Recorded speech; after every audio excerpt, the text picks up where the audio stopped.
Okay, we begin this D&D session with the sounds of waves washing up on a shore. We slowly fade into the sight of a beach, where somewhere further out in a large body of water, a broad platinum structure is just slightly blurred from our vision. But we know it shoots up far into the tangerine sky above.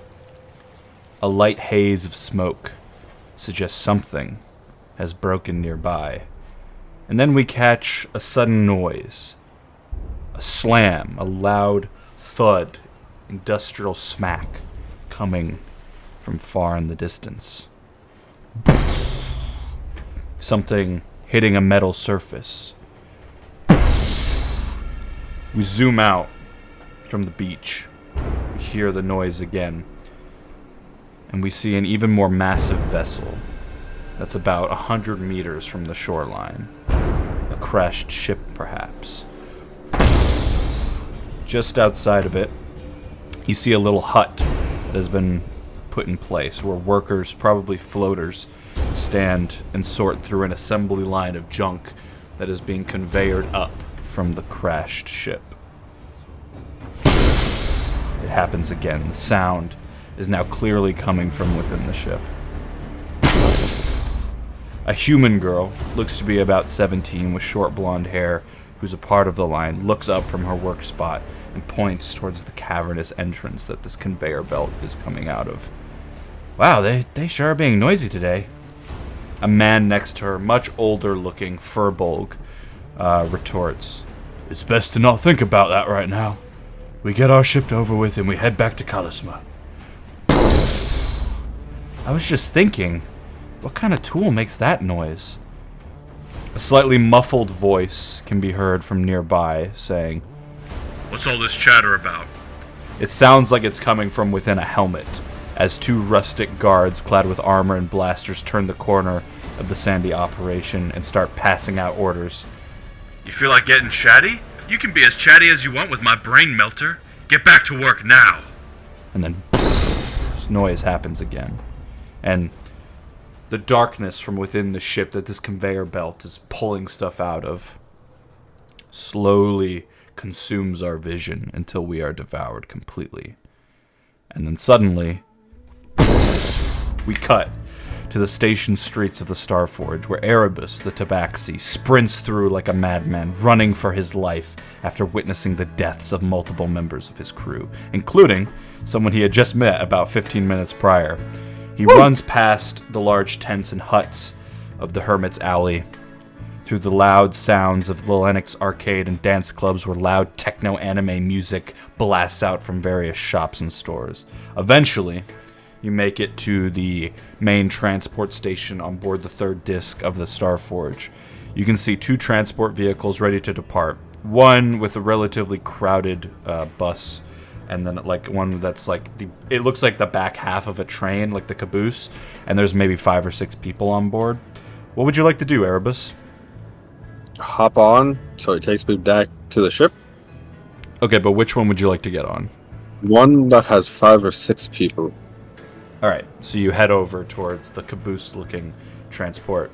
You walk up, the person driving gives you a nod, just points you back towards the back seat. Yep. Alright, you get on, and you begin to take off. The people on board are keeping to themselves.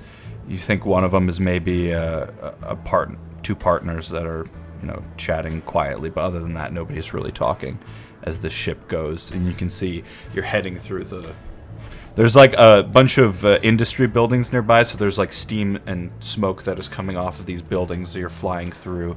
You can see other ships going places. You just see, give me a perception check real quick. Yes, the one I'm actually good at. 24.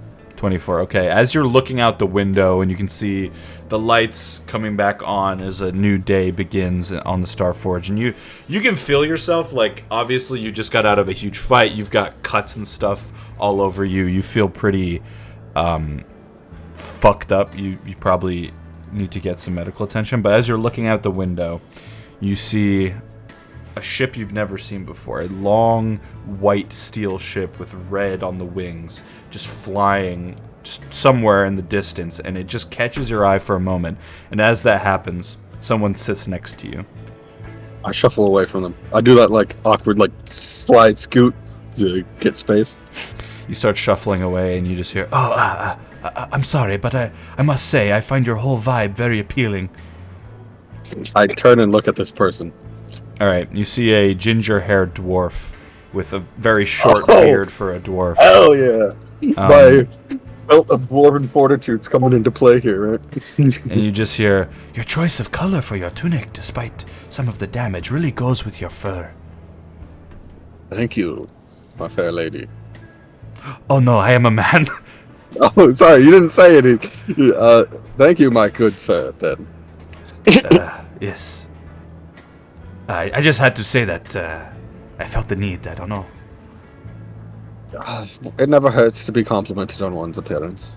Yes, and if you ever have any interest in trying something new, which I do not recommend because you look so good, I do run a barber shop in the marketplace, so come and see me. And he walks away. He doesn't really go that far, he just takes the next seat down. I guess because clearly you didn't want to be talked to. I guess my lion's mane is finally attracting attention. And yeah, so the transport keeps going, The and shit. then the shit keeps going down your leg, and then suddenly you begin to feel the ship slow down. But when you look out the window, you don't see yourself at the disc yet that you're going to. Where do I see myself? Just sort of at like the edge of a bridge that leads. It's still kind of connected up towards the third disc, and now you can see two men outside in like police outfits, and they're just stood outside the door, and then the door opens and you can hear the bus driver say, what's this all about, officers? Contraband inspection. And then they walk on board. Alright, everyone, prepare to identify yourself and get up. I want all of you off this vessel immediately. You hear the driver like, whoa, I don't think that's very necessary. It is, trust me. And he pushes the person back into their seat. Whoa! Would you say we're outside of the discs now? You're just below the third disc, so technically yes. I just start putting on my rebreather suit. Like, all right, guys, let's get ready to do this. Well, you don't need to. You don't need a rebreather suit on this part of the station. Well, if I'm outside, there's a possibility instead of going through this inspection, I'm just running down the side of the building. Okay. No. Let's see. Could I sleight of hand hide my rifle from them somehow? Yeah, you could. You could. Where do you want to hide it? Just like down your cloak. Yeah, just like down one pant leg. Just like, all right, guys. I only rolled a 10, but that's a 25. All right. You shove it down.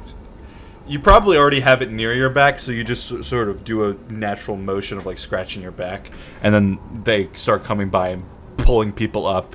You can see the dwarf. He just whispers like, "Oh, I've had this happen from time to time. Likely someone stole from the wrong gang," he says as he gets up and starts walking towards the front.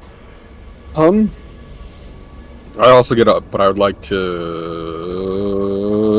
not draw attention to myself. Okay. Like, I'm not trying to hide, but I'm also trying not to stand out. Okay. All right. 21. Yeah, I mean, you're that's kind of your thing anyway. And they start motioning everyone. Everyone starts walking to the front, out of the transport. Now that you exit, you begin to see that this is. You can see on some of the other bridges, similar to the ones that you're on, up above you, down below, that similar things like this are happening. You can see officers pulling people off and searching them. You can also see there's like a apartment section further down from where you are now. And you can just see people being pulled out of their homes by these people in like white armor. That's all you can see from your vantage point. All right.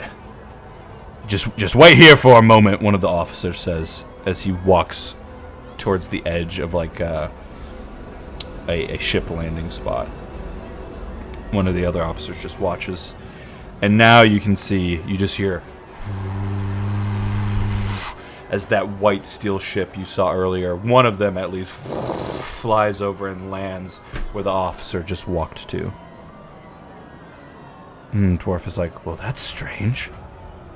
Why is it strange? Let's see if this dwarf can whisper well. He just loudly next to you says, that's Calvic spawn. I do like a history check to see if I recognize that. Yeah. Since I assume this is underworld things, could I have advantage? No, but it probably won't be that hard to pass. 10. 10. Okay, you don't know exactly what they are, but you've heard they're like in the main world they're viewed as more like cult-like, similar to the anomaly, but not as religious. In the underworld, you know that they have immense power, but more like they have a lot of military power. They build small armies and they can get hired off from people. And yeah, losing my pins. the ship opens up, the steel cruiser, and you can see two heavily armored soldiers in white metal mech suits exit the ship. Give me another perception check. 26. 26. Their armor is all white, except for on their dinged up chest piece, you see purple with a black cross, which is a dead giveaway that these are Calvic spawn.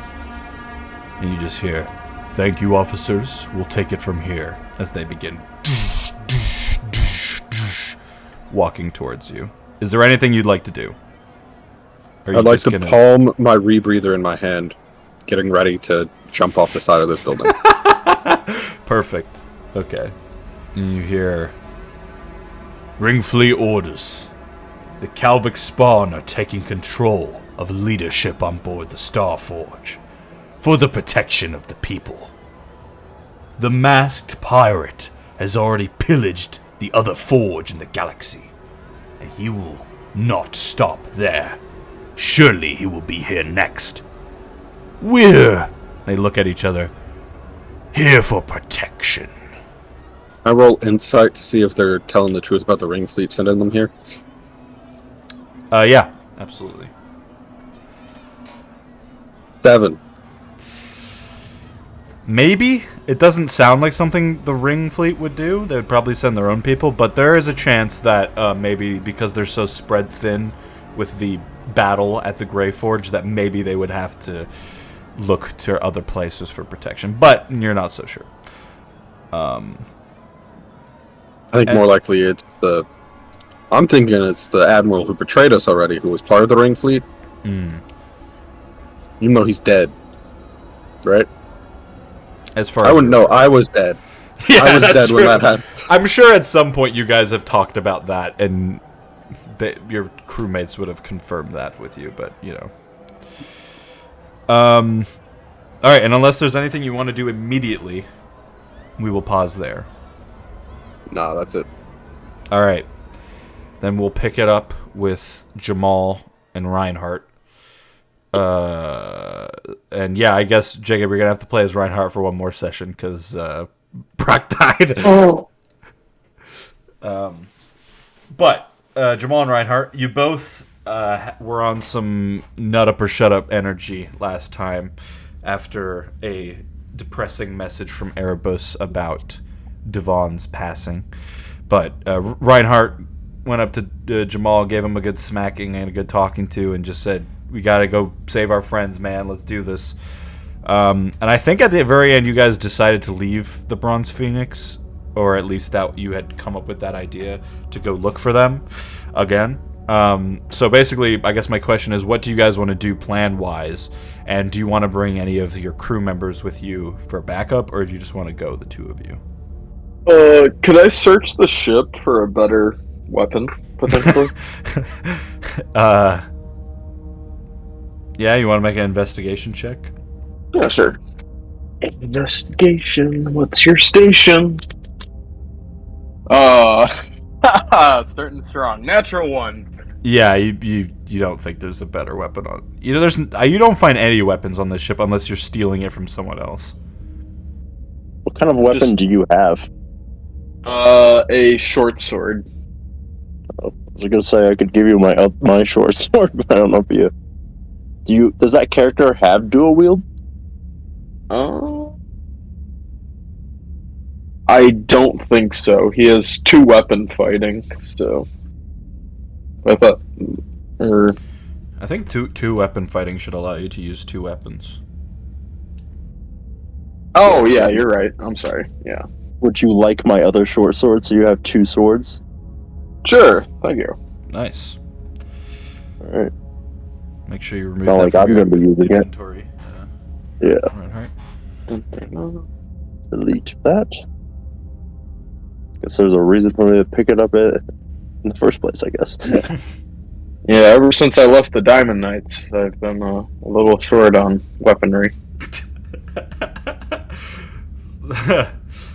Sorry, I just only now started reading Andrew's Discord messages. Alright, what do you guys want to do?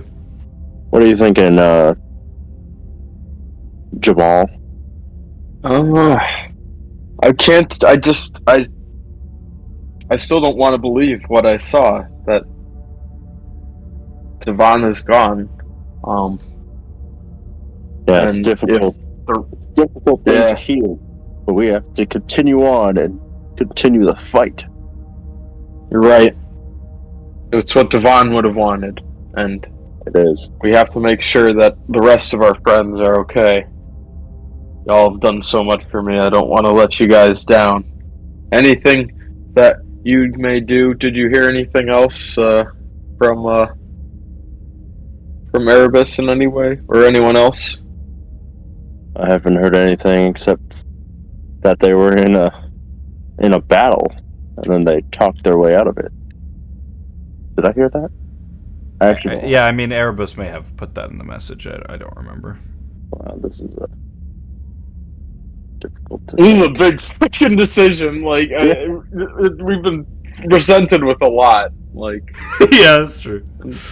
how to go about it is not the easiest. I suppose that all we really have to go off of is where they are now or were before, is that palace up in the sky, but I hesitate to enter even the walls of that damn palace again after what it did and where it led Erebus, Devon, and Cox. For all we know, happened to they them. could have escaped, but they could need our help right now. True, but it's just difficult to think where on this gigantic space station that they could go. I guess perhaps maybe checking the elevators. It's a good central spot. There could be some areas around there. Yes, that is a good. What's the word? Idea. So, who do you think we should have join us? I don't think the hermit might be of any help, nor Maddie for her fate. Regardless, you know anyone else of the crew who might be of good service? I'm a little unfamiliar with the squad. Isn't Drigi a fighter, technically? You're not sure. She was a bodyguard. You know that. Okay, I'd say we could wake up Drigi. Wasn't she was Cox bodyguard when we first met? Perhaps hearing that her client is in danger will give us good motivation. Yes. Maybe we should go see her. Sounds good. And we'll definitely have Brawl come with us as well. Do you want to Yes. grab Brawl first, or last you checked, he was sitting outside guarding the ship, so you could just get him on the way out if you wanted to. Yeah, I think let's wait till on the way out, because he was still guarding from that creepy guy sitting on top of the ship. plotting. All right. So you head towards where you last saw Dridgy asleep in one of the crew cabins. The door opens. The lights are off in the room, as you can just hear this elephant silent, or not silently, sort of slightly snoring as she lies in bed. Well, I never had many conversations with Dridgy. Would you like to have a go? Sure. Worth a try. I've persuaded many a man and woman to join forces in the Diamond Knights, so let's see how this goes. And I go up to the bed, and I kind of shake Dredgy on the shoulder almost a little bit and say, Dredgy, wake up. Dredgy. You can see hanging on the top bunk is her robes, so you assume she's in some sort of pajama state. Her eyes open suddenly. They're bright yellow. She looks at you. Huh? What? Hi? Hey, I'm not sure if we have met before, I believe. I'm Jamal, a good friend of Devon, of course, one of the original allies on this ship. So, Oh, yeah. Hey, Jamal. Do you need something? yes. She starts rolling her eyes. Well, it's a bit of a major thing to ask, but brace yourselves. So we got a message from Erebus saying that Devon had died, and that What? he and Cock were also in danger. And when we went to go save Erebus the first time, both Cock and I'm not laughing. This is just a lot hard to explain. Yeah. In one sitting, and maybe I'm doing a little. Okay, time in. The look on her face after you said Devon was dead is just like, what the fuck is going on? I don't know how to process it either, but all we know is that we need to go save who may be left out there. We know Erebus is at least alive to send the message. Hopefully Cock is okay, but him and Erebus both need our help. Along with perhaps there's a chance we could save Devon still, even if the message would say otherwise. Can I roll for persuasion? Yeah, of course. Oh. Never mind. No, she's convinced. Right. You said Cock is in danger. Of course I'll help. It's just, her head goes down a little bit, and she's like, I just get scared sometimes that, I don't know if you know this or not, but I have a condition, and I can become dangerous to my friends sometimes. I don't want to put you guys in a position where you're fighting whatever's put them in danger and having to fight me, you know? I just don't know. Well, with the amount of trouble that this crew seems to get in, I don't think that adding one more enemy would be that much of a detriment compared to adding one more fighter, an ally. Alright, well, if you think it's best, then I will help you. I'll help you find Cock. I just needed to warn you in case you weren't aware. It would be good to know. What is this ailment that we struggle with? I become, for lack of a better word, a monster. I become consumed by it, and I see nothing but red, and I barely remember what happens while I'm in this form, but it is a dangerous form, and I don't want to hurt anybody. Is there a trigger for it, or perhaps a certain timeline that it happens in window of? Let's see if she has the logic to do. Ooh! I feel relatively safe right now because it mostly happens when I'm around that snake guy, whatever he was, scaly dude. Alduin? Oh, the like lizard child dragonoid. that they. Yes, yes. I do remember he gave bad vibes. That is for sure. Completely forgot that dude existed. Too. Jesus Christ. I don't even know where Irrelevant. he is. Is he still with us? No! Jesus Christ. No, remember he turned into a dragon and saved the day and flew off into the sunset? Well, whatever. It's coming back now, but it's been a while. Yeah.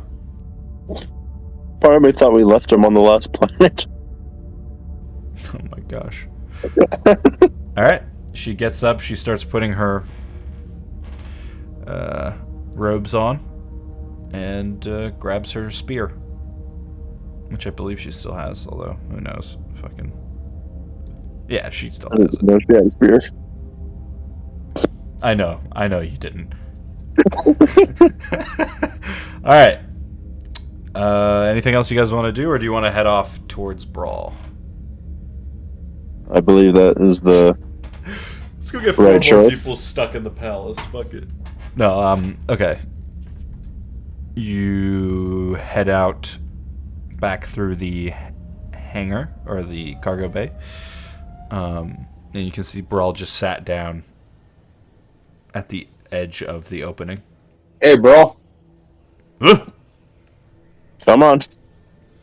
What? I'm not a dog. Sorry. The phrasing could be better, but we need your help, bro. What do you need, Jamal? We need a part of the rescue team to come because we received terrible news that in the effort to save Erebus, apparently Devon has passed away. And Hawk and Erebus are still in danger, so we need to go and save them. Even if our good friend is apparently out of the fight. Brawl puts two hands on either side of his head. Devon is dead? I hope the message lied, but it was pretty to the point, I guess you'd say. It put me into an episode for a minute. I didn't know what to say or do. It just consumed me. And we can only hope that it's not the case, but I have no reason to believe the cat lies. I've never known Erebus to lie. Erebus is an honest man. He would not mince words with something that serious. They're literally talking about how Erebus would never lie when that's not my real name. Yeah, I know your name. I just won't say it. Beautiful. We gotta stick with the lore. The Lorios. Or Oreos. Brawl's teeth start to grit under his wooden mask. We have to kill whoever killed our friend. There could be nothing to have Erebus die. There's no way he'd put himself into a position where he would be killed or have death be a deserved outcome for him. He is a good man. He probably just ran away. What the fuck? Catching strays. As you guys are having this conversation just outside the cargo bay, you can see two figures chatting about 15 feet out in front of you next to a different ship. You can recognize one of them as that spooky hooded figure that was giving you the eye last time, and he was watching you. And then there's someone else, a blue-skinned Ganassi, looks dressed kind of like a pilot. And when the hooded figure notices you, can hear you guys talking. He finishes up his conversation. The pilot walks back over towards his own ship, and then the hooded figure turns and begins walking in your direction. What do you guys want to do?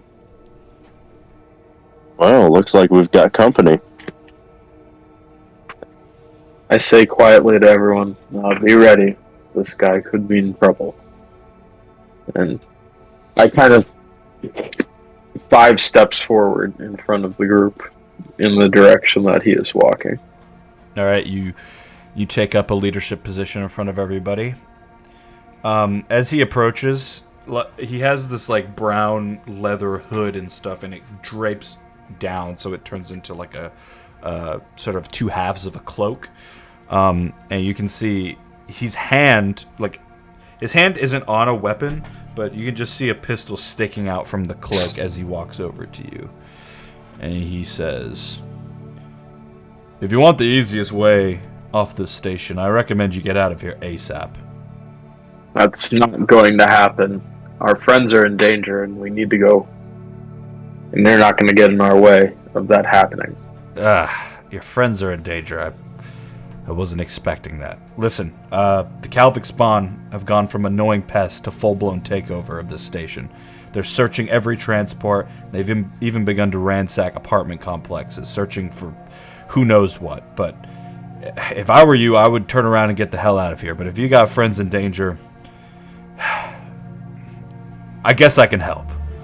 I'm trying to get everyone out of here as fast as possible, but if you got people here, maybe there's something I can do. It would help, just like that. Well, with a assumption that if I help you save your friends, and I can do that, then maybe you help me out with something. One last mission and then we all get out of here. Deal? And what reason should we have to trust you? Oh, absolutely none. You don't know anything about me.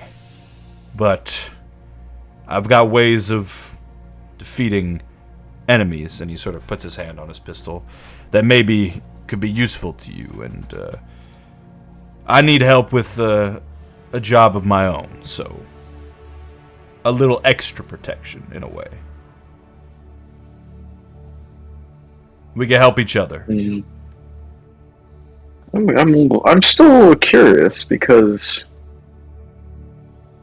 I saw you just ominously staring at us before we entered here earlier from a uncomfortable distance, and I'm just a little more hesitant to trust you than some random jamoke that I would find on the bar or in the streets or wherever else, just because it seems you have some ulterior motive for telling us to leave and specifically eyeing us up.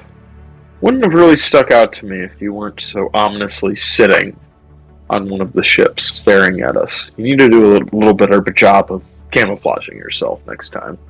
As you say that, the ship of the guy who's just talking to begins to lift up and take off. So there's just like this loud as it heads off of the station. You can see a few other ships now as well leaving from this hangar. Listen, I wasn't trying to stalk you or anything. Just say I was doing a bit of scouting. I need help on a mission, and you folk, especially you, and he points towards Brawl, look like you're intimidating enough to get the job done. I just was curious is all. I step away from him for a moment, and I kind of look towards the group, seeing if anyone is either majorly opposing or major in support of him joining us. I'll be honest, he has my interest piqued. And plus, we could use the funds. We are short on people. True. Brawl? Trigi? Input? Well, I feel like I really want to be the one who tears the bad guy's head off. So as long as he doesn't steal that from me, I don't really care. Alright. Fair, straight to the point. Trigi, anything you'd like to add? Drigi looks far more skeptical of this guy. You said that he was watching you? Yeah, as we came back into the ship from earlier, he was sitting on that ship that just left from right next to us, staring directly at us. Seems a little kind of suspicious about how things are going on and developing in that regard. It's hard to get a read on him with that mask over his face. Yeah. Well, Indeed. if you feel confident that... Well, you feel confident taking me with you, so I guess it would be hypocritical of me to say no, but I don't know. If he wants to tie us in on some other job, it feels weird. Maybe we have one of us keep an eye on him at all times, just in case. Yeah, Yes. if you want me to do that, I could keep an eye on him. Sounds good, Greggy. We trust your judgment. So, if anything starts to raise major red flags, don't hesitate to let us know. And I turn her back around to face the masked figure and say, "It seems in this time of peril that moving in numbers is better than moving alone. So we shall take your accompaniment. Accompaniment.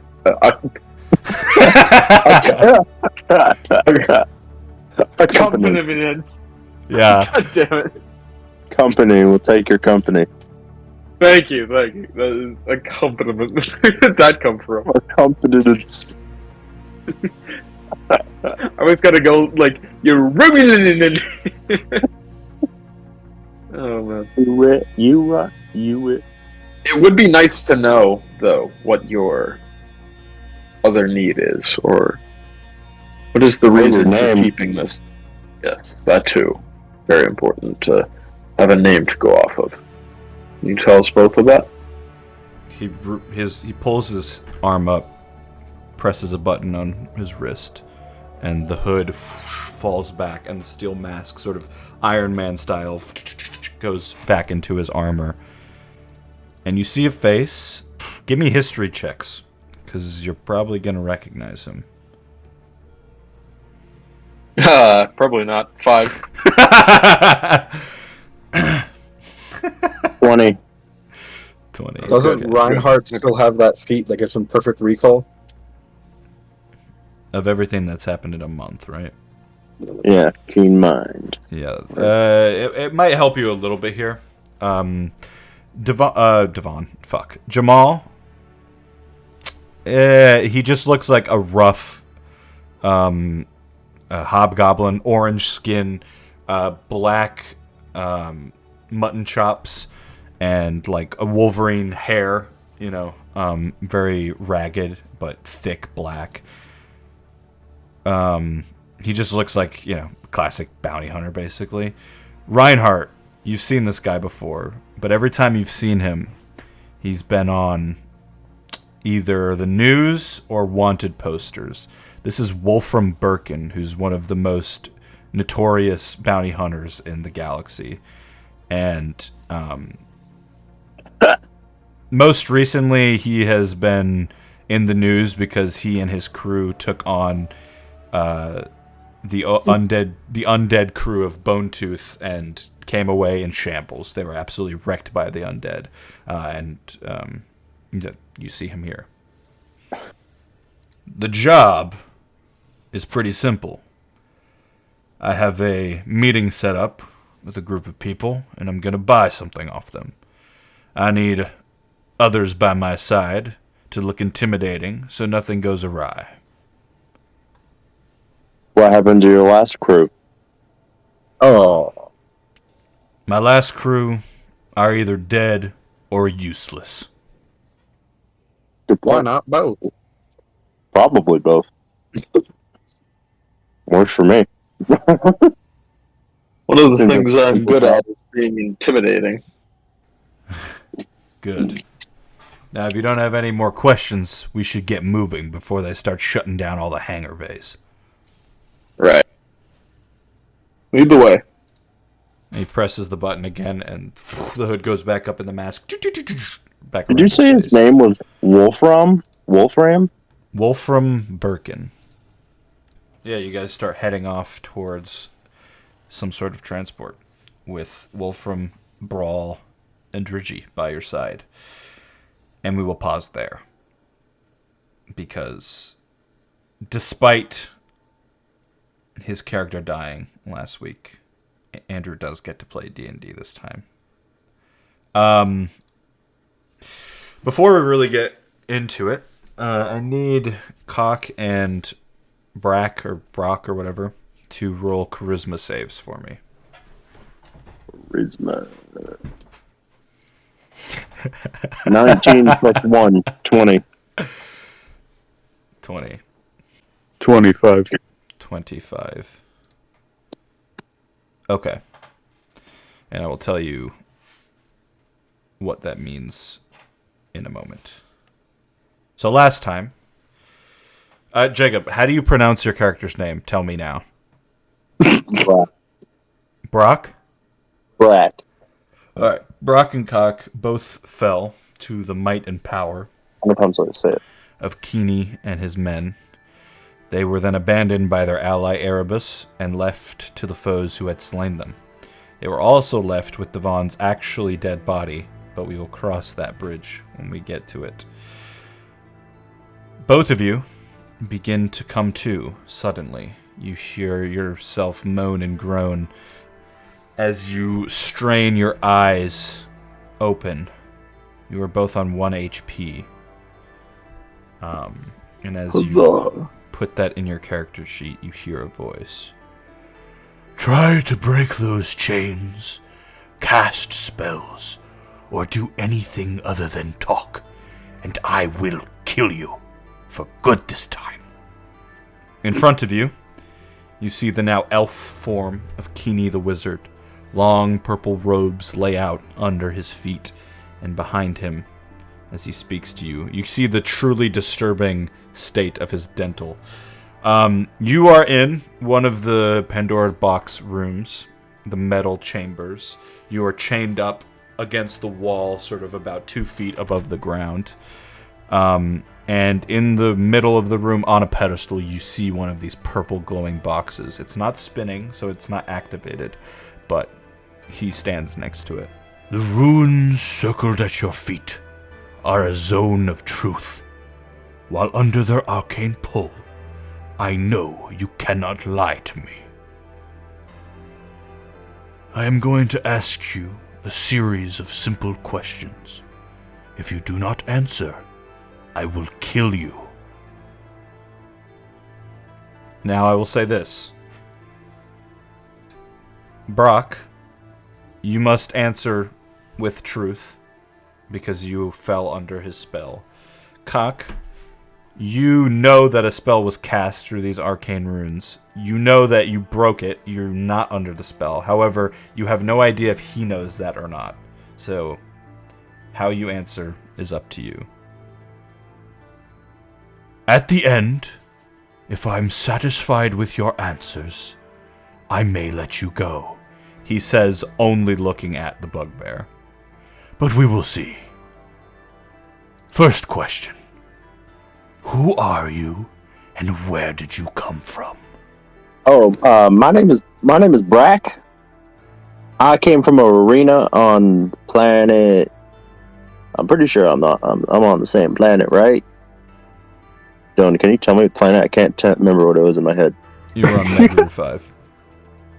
From Megru 5. I'm an arena guy. I fight in the gladiatorial arena.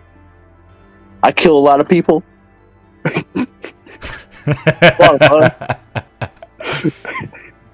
He looks towards the turtle. I'm Cock, and I came from the Anno Fleet, where the main group of anomaly worshippers preside. He looks towards the two of you again. Second question. Who sent you? Who told you to come here and kill my men? Nobody told me to do anything. They found me in a cage. Who found you in a cage? That was my room, actually. Me and Erebus found him in a cage. The Tabaxi. We kind of thought, like, you trapped him here or something, I don't know. I just finished one of my arena battles. Ah. So they put me in my cage. My room. And you, Turtle? How do you know of me? There was a spooky lady in the temple of the anomaly, the one that your dudes kind of jizzed all over. She was mad that her son died and then came to you to come kill all the priests. You know that lady? Ellen? Yeah. Ellen Myrick lives? Yeah, I'm not happy about it either. That vicious, evil old woman. But to be honest, I came here for Erebus. Killing you was kind of a side thing. Oh. I don't believe you. Well, that's up to you, but, Erebus was kind of first on the list. Well, that's really rude, actually. Trying to hurt my feelings, are you? Not exactly. You told me to tell the truth, so I was. Ellen Myrick. Yes. Oh, good God. The leader of Clan Myrick. She killed my wife. I thought she was dead for years. Oh, that... You tell me she is still on board this station? Yeah. Also, why did she kill your wife? Kind of an asshole thing to do. Because she was my rival. And while we worked together for a few years, apparently it wasn't enough. Ah. After she killed Sheelan, in retaliation, I sent my men to the temple. Only to capture Ellen. But her disciples fought back. The fleet.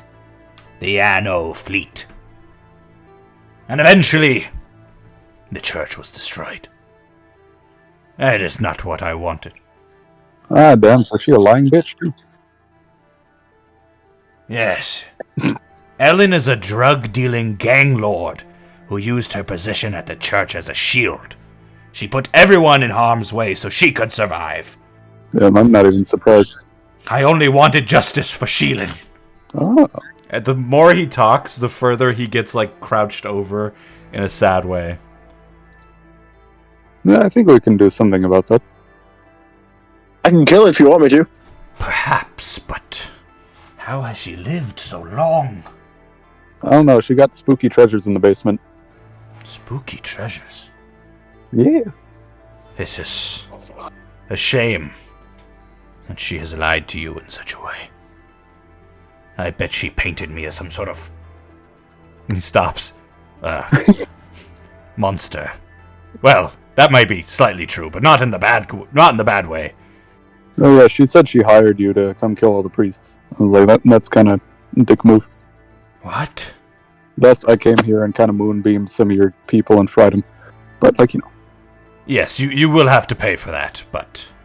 Yeah, but... No, I did not want anyone dead. I went to apologize after the attack.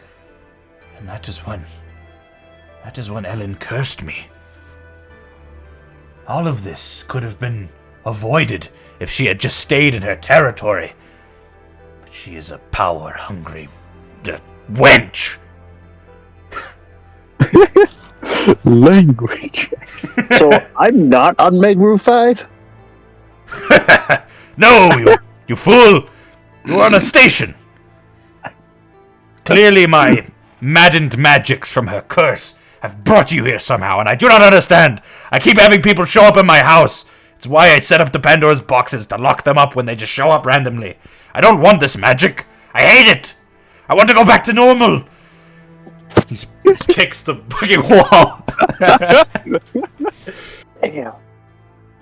I can't believe I'm not on Megru. I can't even look at myself in the mirror anymore. All I see is the Kruthek Hive Lord she's turned me into. It's not your fault. All of my followers are fiendish beasts. Well, that's kind of true, but, But it's not their fault. They shouldn't have to see a balloon monster when they look at themselves in the mirror. They should go home to their families.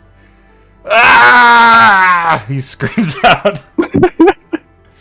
At this point, when he shakes his hands in the air, some of the purple robe flows back, and you can see a huge glass bracer on his arm.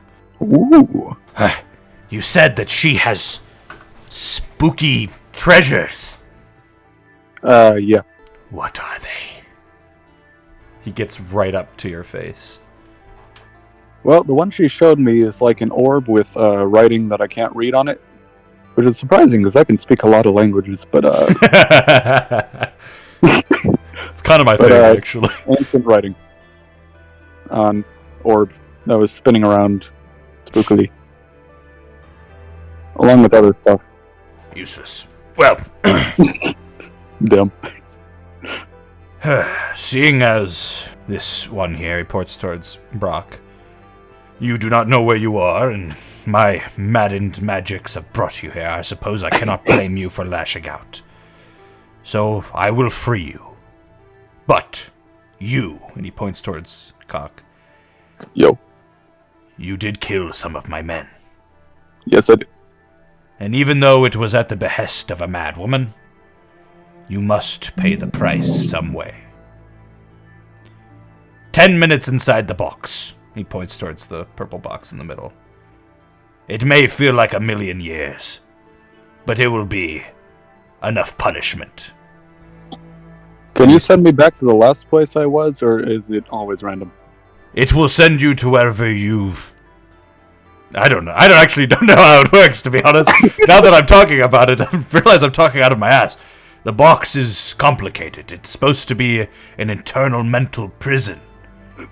I don't think it always works, though, considering my magics have caused everything to go into chaos.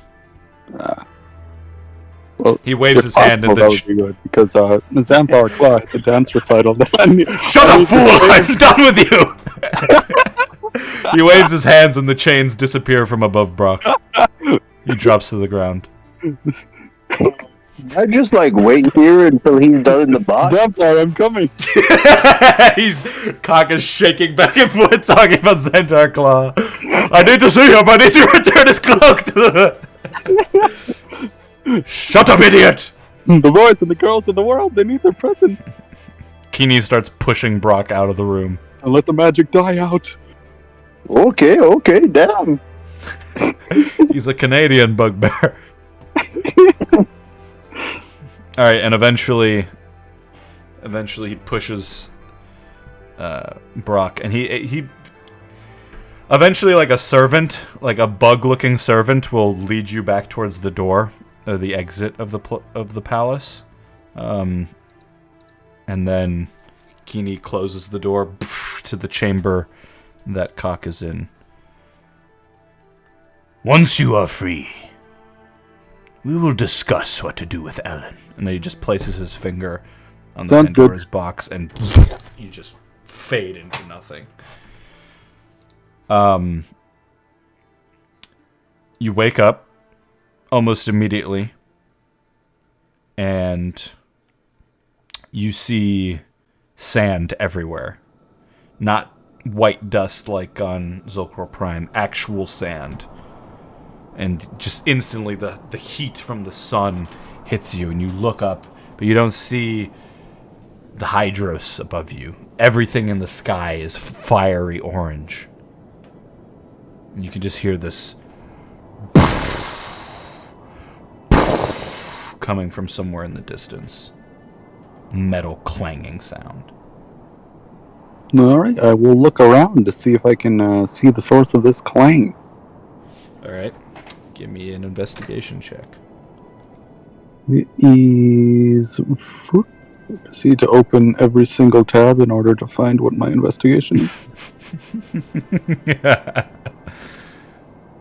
It's there somewhere. I think by plus zero, investigating, you should fantastic. get a bonus. 11. 11. So you get up. You dust some of the sand off you. You listen for where the sound is coming from. You sort of climb up a hill of sand. And in the distance, from one side, you can see water, like some sort of river or something. And there's a large metal machine in the water that is just sticking up out of the ground. You have no idea what it does. And then to the south of you, you see a similar ship. A little bit different design to the large ring ship that you were on when Tradus showed up, and it's just crash landed in the desert. And slightly out in front of it, there's a little hut where you can see people walking. And then there's one last thing. Headed in that direction, closer to you, although down the hill, you see a figure limping towards the thumping noise. No, I'm gonna run to the figure. Okay. You run down the side of the hill. Give me an acrobatics roll. I start rolling down there. You become a sandball. Is a 19. Damn it.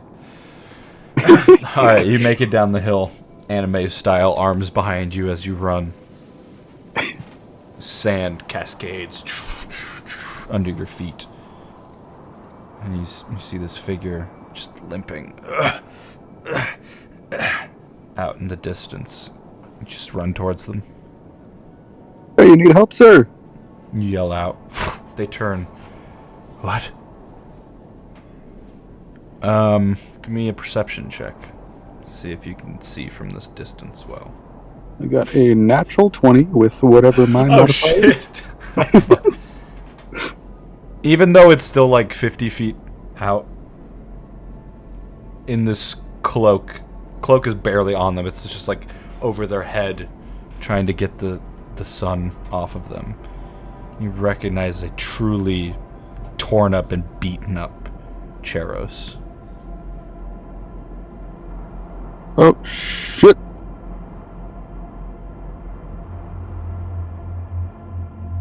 You seem to be doing well. You yell 50 feet out. Yep. You seem to be doing well. They look around again.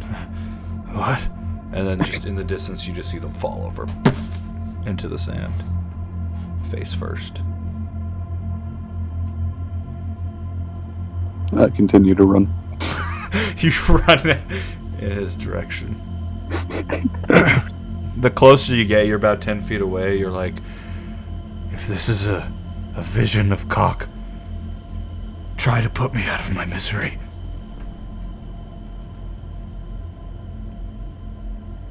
You can see one of his arms looks like after you've eaten a chicken leg and it's like skin torn off the bone. One of his legs is just bleeding down, this weird blue blood coming from his scaly figure. The cloak barely covers him now. His back has just like lashes stabbed through, exposing flesh. He's really fucked up. I'm sorry you have to endure this pain. But everyone got out okay, so that's pretty cool. But, damn. Good. I'm glad. The good thing is I am alive, but I don't know where I am. Are you still in space, or did you land somewhere? I think I passed out somewhere in the ruins. Ooh. I don't know if this is a vision or if I'm truly in the afterlife. I'm pretty sure you're still alive, or I'm also in the afterlife. Wait, no, I'm not. I'm alive. Good deduction skills there. Or maybe I somehow died. Oh, no. No, not this time. Oh. Cock, what is that sound? You hear it again. Big metal thing. It's the weakest cough. He coughs up some blood. Ooh. He tries to turn towards you and the sun shines in his eyes. Ah! I'm gonna put my Xanthar cloak around him. Okay. Cover him in the Xanthar cloak. Thank you. I don't want to die. I mean, are you dying? Or are you stable?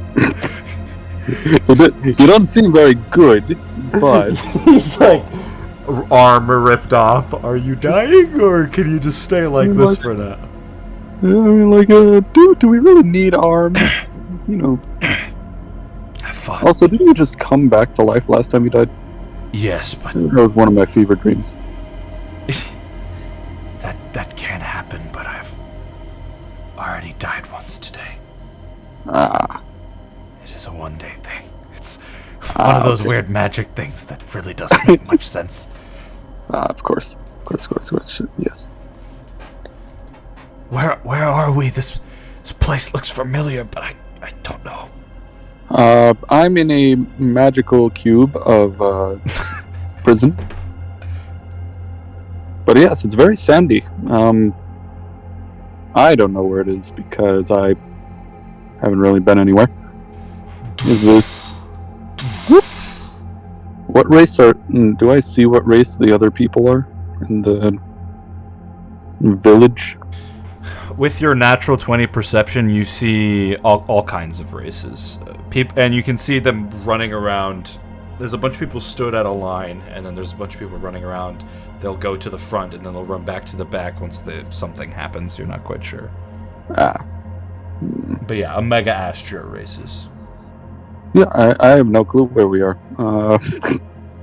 Do you have water? I have a keg of alcohol.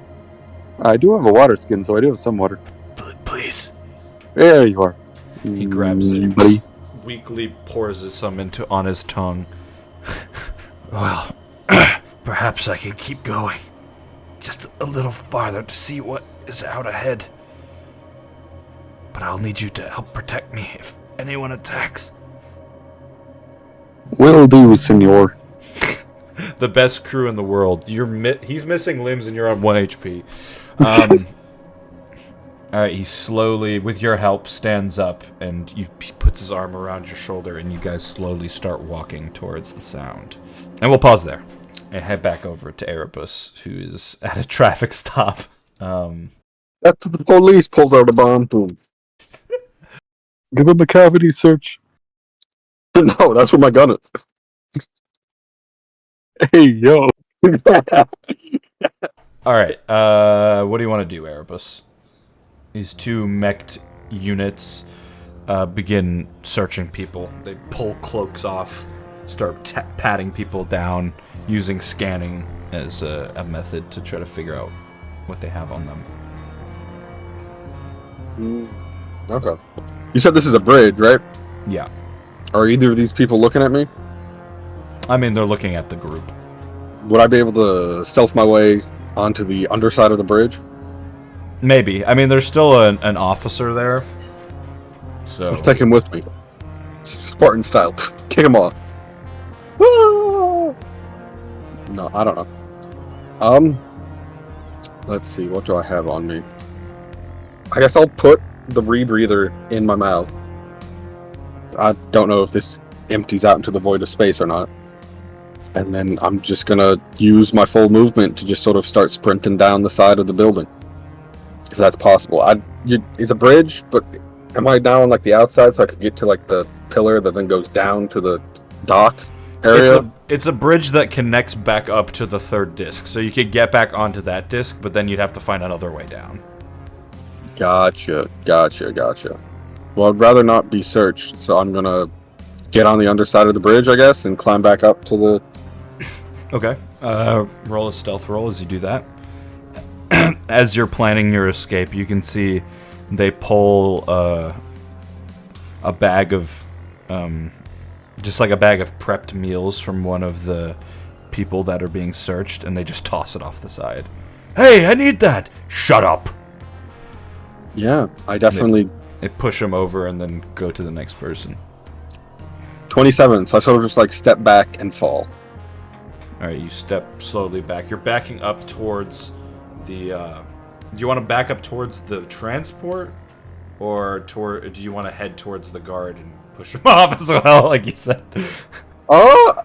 Just sort of like back up to like the edge of the bridge and then just sort of drop. Okay, you start backing up. Suddenly, the officer looks in your direction. Hey, stop moving! And then you just... So, wait, you're just leaping off, or... I'm, like, dropping, and then right as I'll, like, catch myself on the underside. Okay, you want to put your claws up. And then scramble. So I'm now, like, underneath them on the bottom of the bridge, and then start scrambling back up towards the 3rd floor. Okay.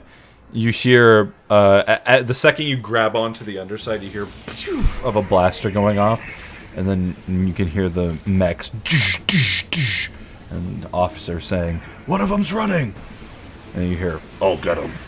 And then the sound of a jetpack. You start scrambling, going as fast as you can back towards the 3rd disc. Do you want to... Your weapon's still in your back, isn't it? I still have it on me, yes. Yeah. So you, as you're like upside down on the other side of the bridge, it's like drooping down a little bit in your cloak. It's not gonna fall or anything, but it just looks silly. I guess I like take... I don't know if I want to, but like as I'm like moving, I'm only using like my 2 feet in one hand. I'm using the other one to like get the strap back so it's like in front of me so I can like grab it. If I Okay, need cool. to. Yeah. So you're getting ready just in case. And yeah, you just hear as suddenly one of these mechs are suddenly not next to you, but like 10 feet behind you, looking at you, and he just points one of his fists in your direction. And he's gonna Shoot him in the face. All right, both of you are gonna shoot at the same time. Natural 20. Natural 20. I got a 21, so we're both gonna do damage to each other. Uncanny dodge. One claw is like sticking in the ceiling. Other one has the gun. Right, it's only gonna be 5 damage. That's with me taking half. Yeah. How much health are you on, actually? 34 now with that damage. Okay. All right, let me not too bad. Let me do the math on this critical hit. All right. And you're shooting at his helmet, right? Yeah. The second, if he ever turns around, I just know where the next shot is going. I didn't have advantage, and there's no other enemy within 5 feet, so I get to ignore the extra 14. So it's 24. Yeah, 68 plus 7. 24 plus the 48 guaranteed. God damn. 72 damage. 72 damage. So you shoot, and the glass on his helmet just shatters immediately. As it shoots him off balance for a second, and then you hear a second jetpack. And then bonus action and feline movement to move. You just... Yeah, you lunge. That's 120 feet forward. Just literally just like a cat prancing on the underside of the bridge. Yeah. You got in a fight with the wrong people. Wrong person. Yeah, even with the fucking flying, by the time they look up, you're gone. You sneak back into a crevice along the underside of the 3rd disc. And you get back to the surface. Now what do you want to do? Well, I assume they've locked down the elevator. Locked down all of their transports. I'm gonna go, like, sneak back up to like where the fight happened in front of Keeney's palace to see if there's any like remains, because I also know we left Devon behind, so I have to figure out what the fuck happened to him.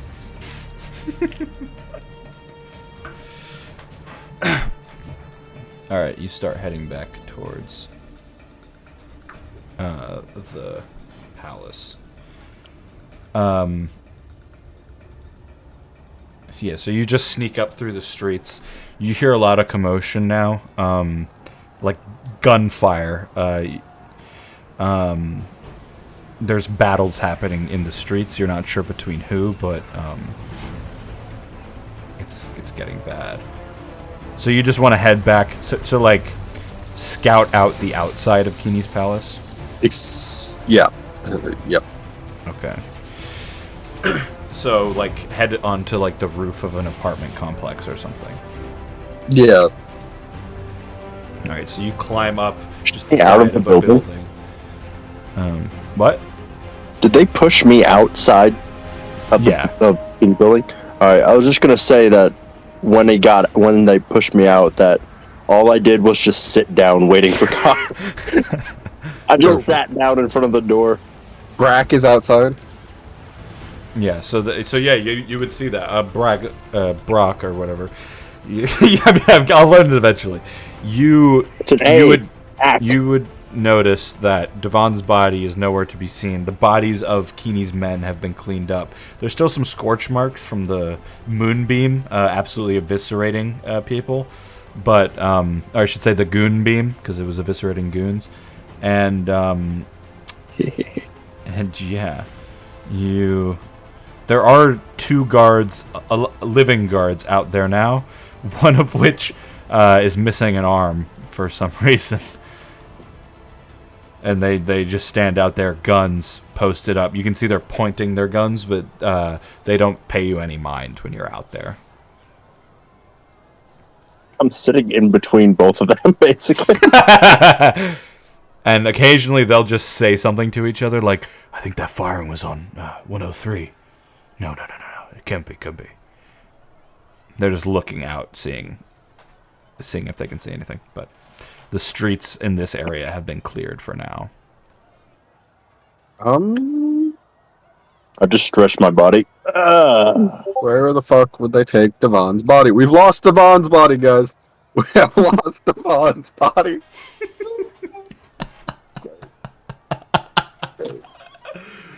Where on the graph of fuck around and find out do you think you guys are right now?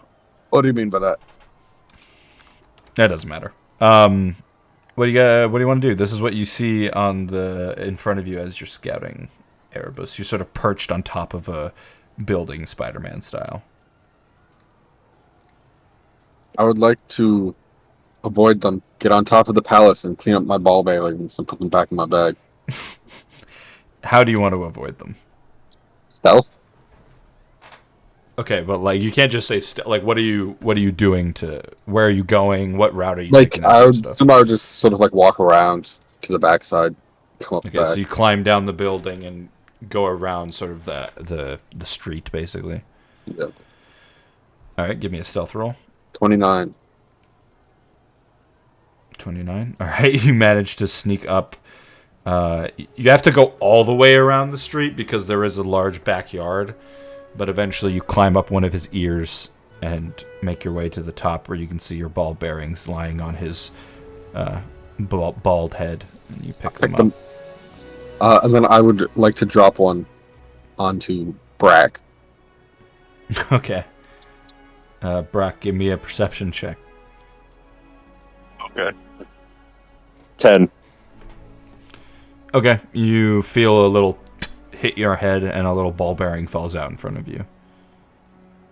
Came from directly above you. I pick it up and I'm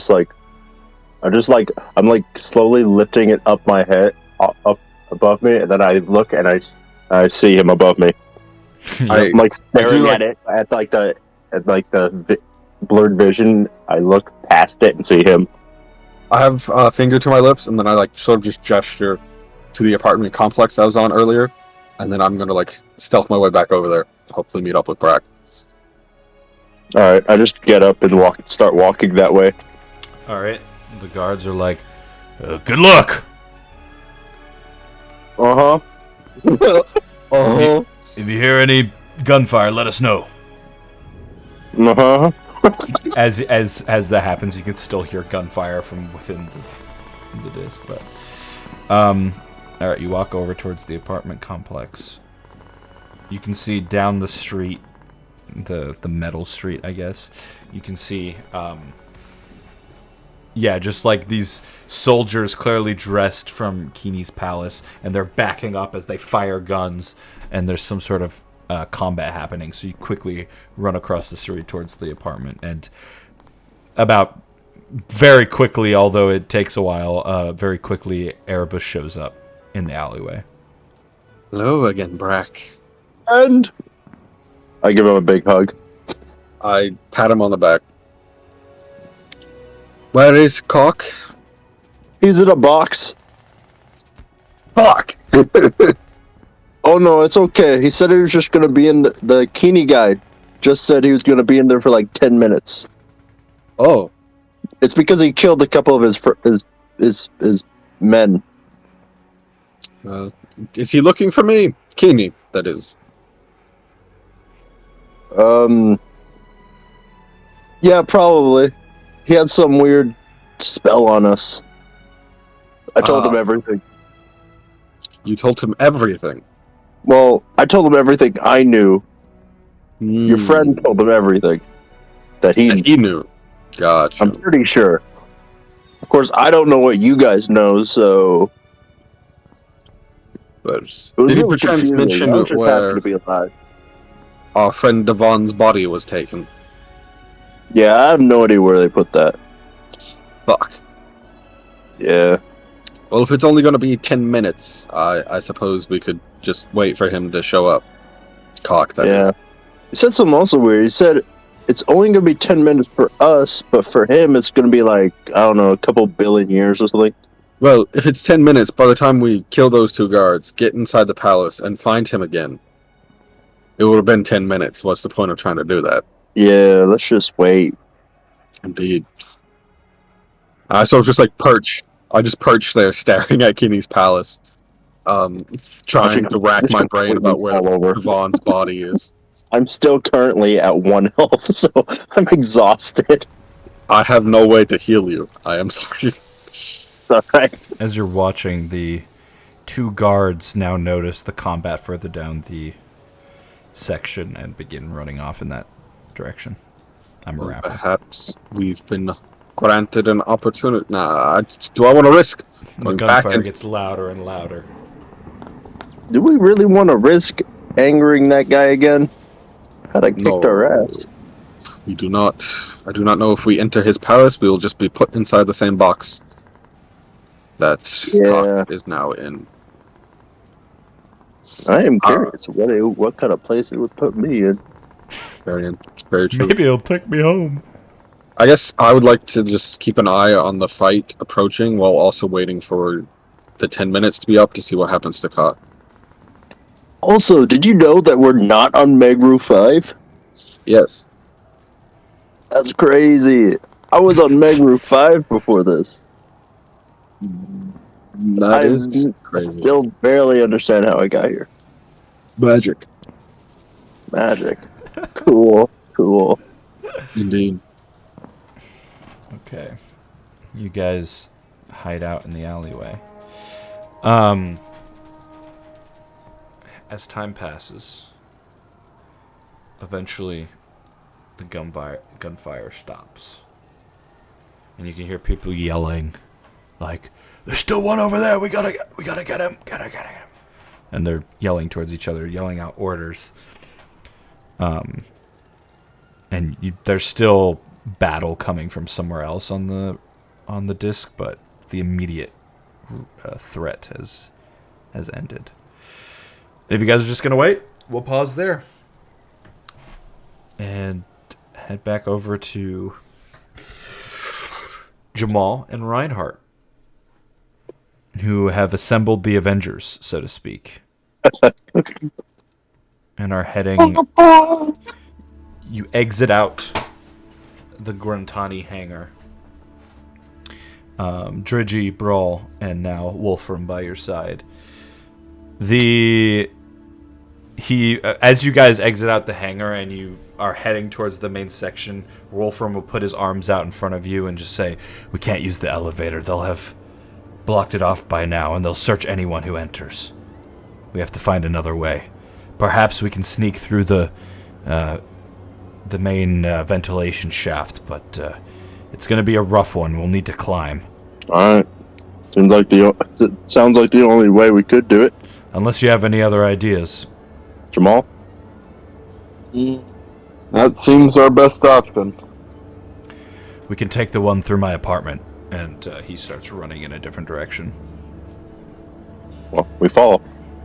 Alright, as you follow, you sort of walk past the doorway opening to the main section where the elevator is, and you see a bunch of people in yellow hoods, like sheet hoods, clutching various jewelry and staffs, wooden staffs that look like they're made from like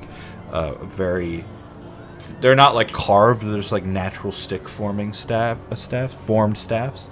And they're all huddled together as they move, and you can see white armored people screaming out orders, telling people to move, telling people to, strip naked as they're searching people, stuff like that.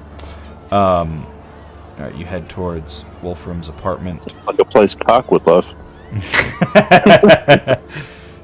So at past the main hangars, there's like a little section where there's just like box housing, and he knocks on one of the doors. It opens up. You see a tiny little green goblin who smiles, and you just say, "Watch the door, Grem," as you all head inside. And he's just like, "Hey!" And you head into the back room. He opens up his closet and punches a hole in the ceiling, and a little metal panel comes loose. He pulls it free and throws it on his bed. All right. Anyone here need help with this, or are we all athletic enough to do this? I'll be fine. Brawl nods his head. I'm ready. Drudgy is like, as ready as I can be, I guess. All right. Who wants to go first? I can go if you don't trust me. I can go. Yes. All right. Ryan Hart, you walk up. He gets down on his knee and helps you, pushes you up, and you can just see this long shaft that leads up. It looks like probably at a certain point there's going to be a roofed section that you're going to have to sort of sneak around, but other than that, this is attached in some way to the main elevator, but inside it, out of the section where the lift actually goes up. Yeah, I had to pay a lot of extra credits to get this room. And he lifts you up, and I need you to make me an acrobatics roll. Or athletics. Which one is my best? Definitely acrobatics. 19. Alright. You start climbing, you grab onto wires and pipes as you pull yourself up, and it's really hot in here. There's a lot of steam going, but you just ignore the sweaty feeling you feel, and you just start climbing your way up. He's like, alright, who's next? And Drudgy will nod her head and walk up. We'll roll an athletics roll for her. She grabs onto some of the wiring, but most of it is Wolfram pushing her into the vent. Good luck. Yeah, thanks. She starts slowly climbing on the other side from Reinhardt to not slow anybody down. All right. Who's next? Brawl looks towards Jamal. Full spaces aren't my ideal, but for this one, I might as well. So what should I roll for? Athletics or acrobatics, whichever one is better for you. Athletics, definitely. Let's go.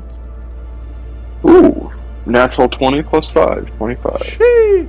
So yeah, you just walk up. You don't even take his help. You just climb, pull yourself up through the hole, and begin climbing up at a pretty good speed. You catch up to Reinhardt faster than Reinhardt would expect, considering he's Reinhardt.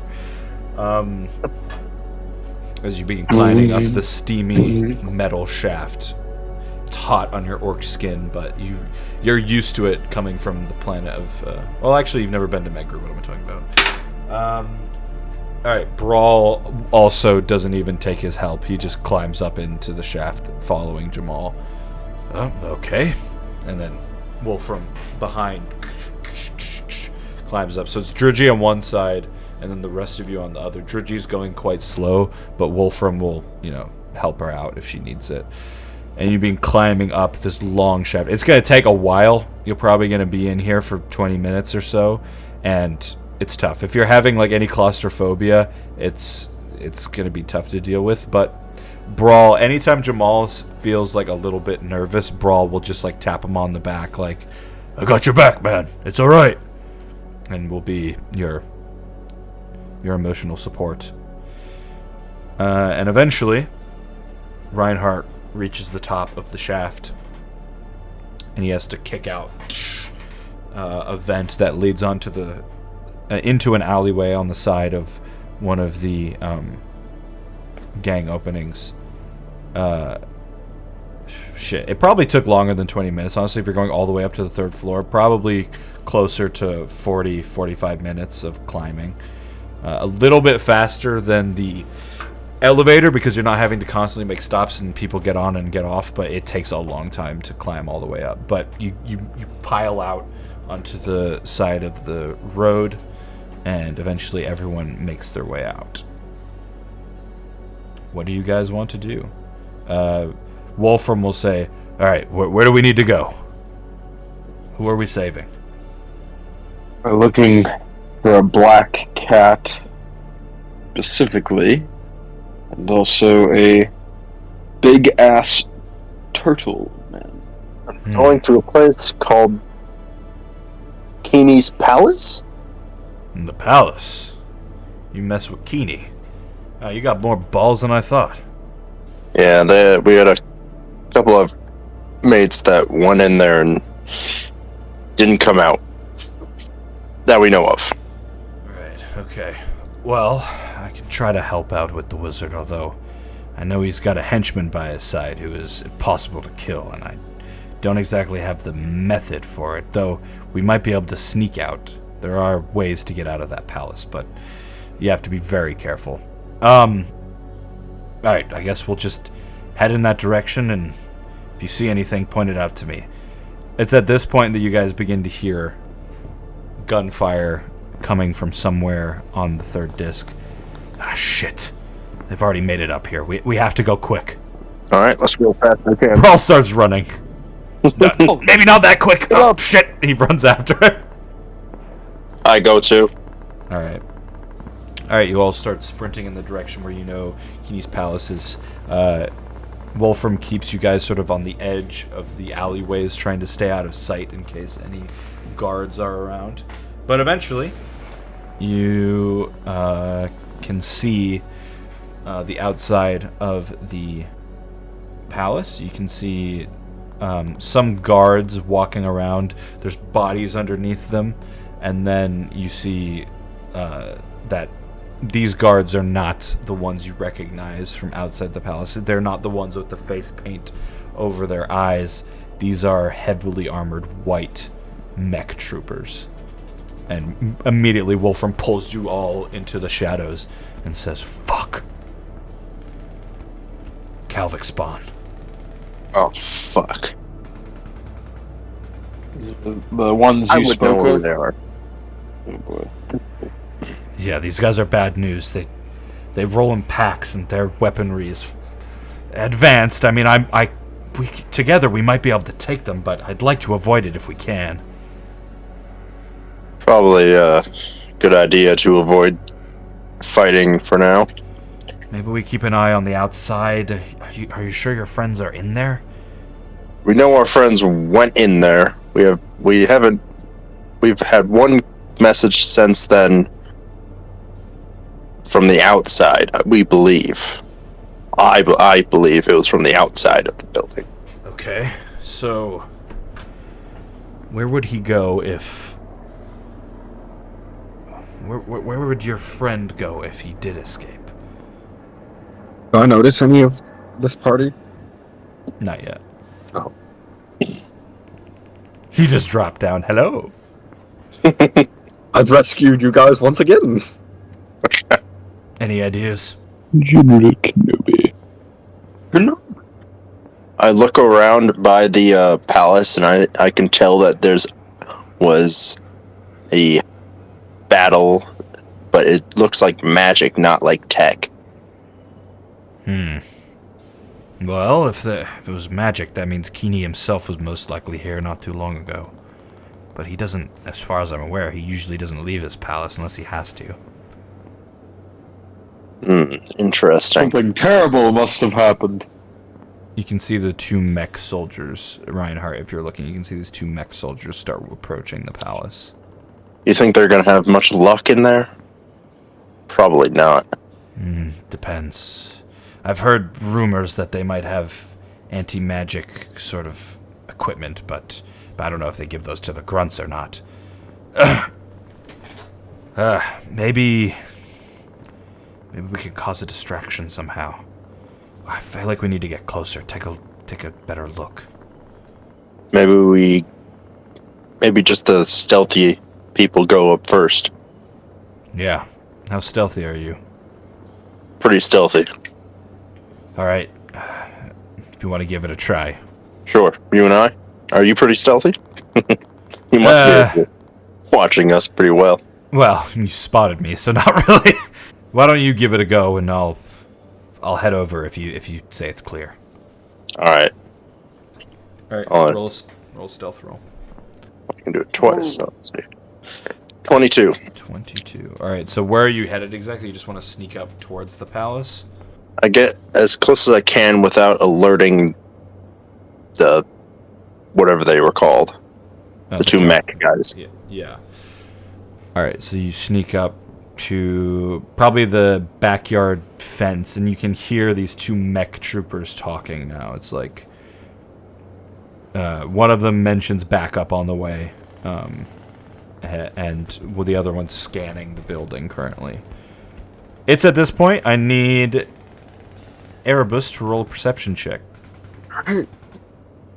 15 plus 7 for that, 22. What did you get on stealth, Reinhardt? 22. Okay, so somehow, some way, just eyes peeled, Erebus notices a very familiar figure sneak up to the other side of Keeney's palace, and he's just looking at these two mech troopers, and you recognize Reinhardt. Oh. Just toss a bolt So are there. the mech troopers like next to the palace? Where are the mech troopers in location between me and Reinhardt? They're like right in front of the door.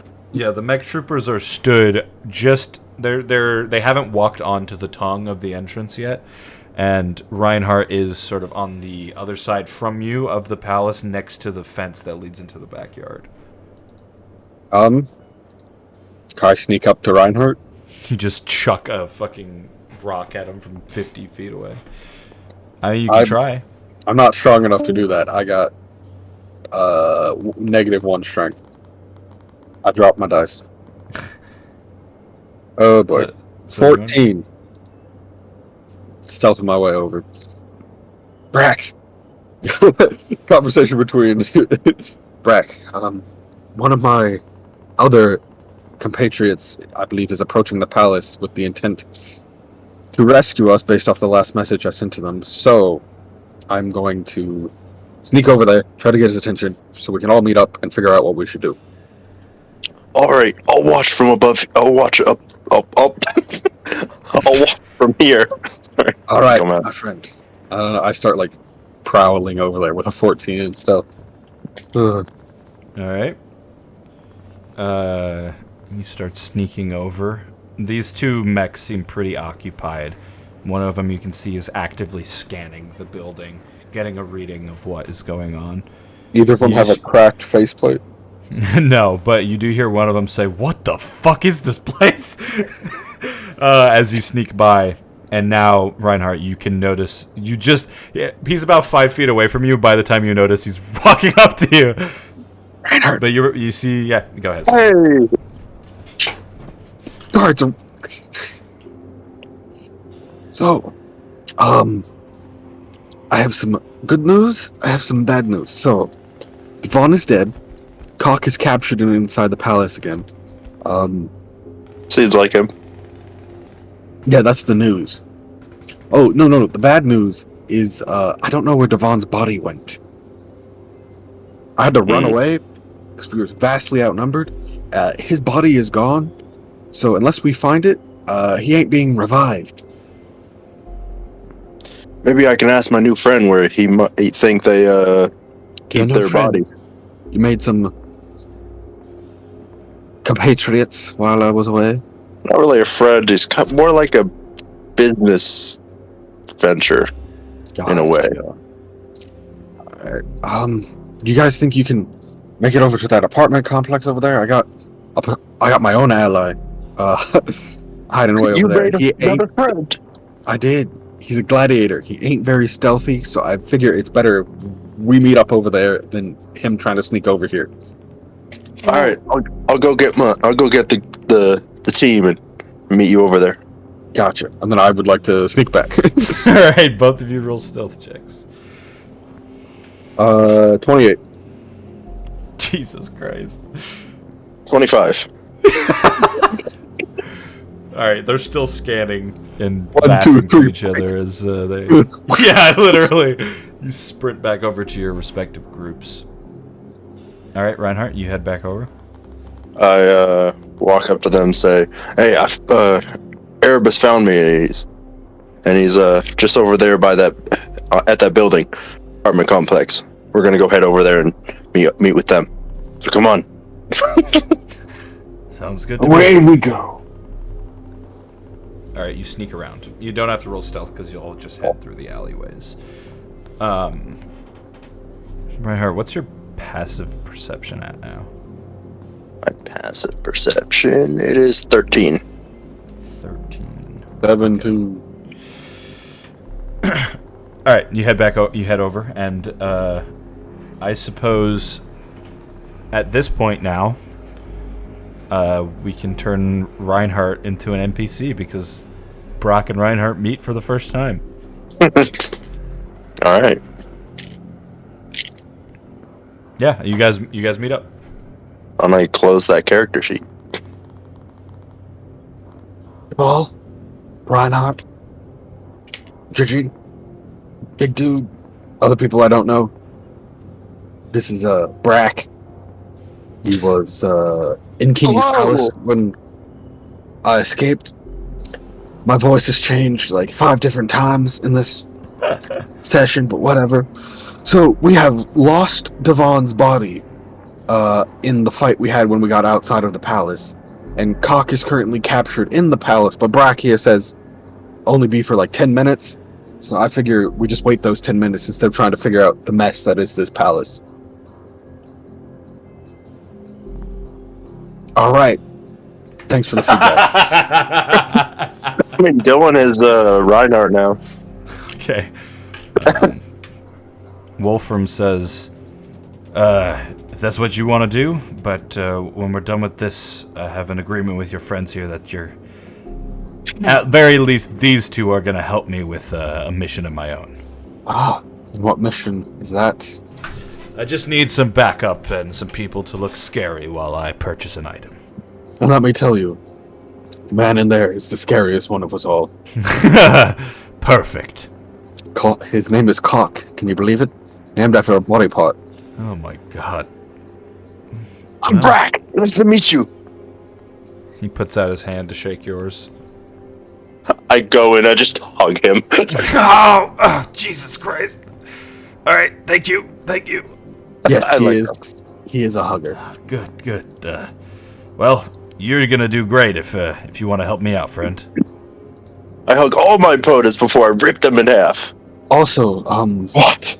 Reinhardt mentioned you might have an idea about where Devon, our companion who died inside the palace's body, who we took outside the palace, and then we misplaced where that might have ended up.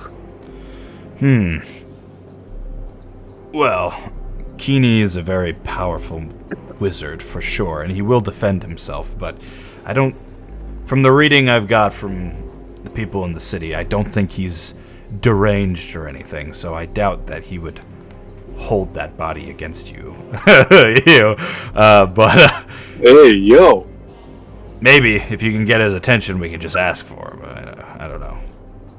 Maybe he'll just give him to your friend. I don't know what he is. Indeed, we shall see when he arrives. Unless anyone else has anything else to do. Jamal, you good?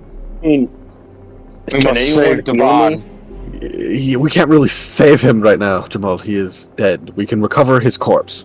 That's what and I'm then save saying. him. We must Okay. save him. Gotcha. Does anyone here have healing? I would love some help. No.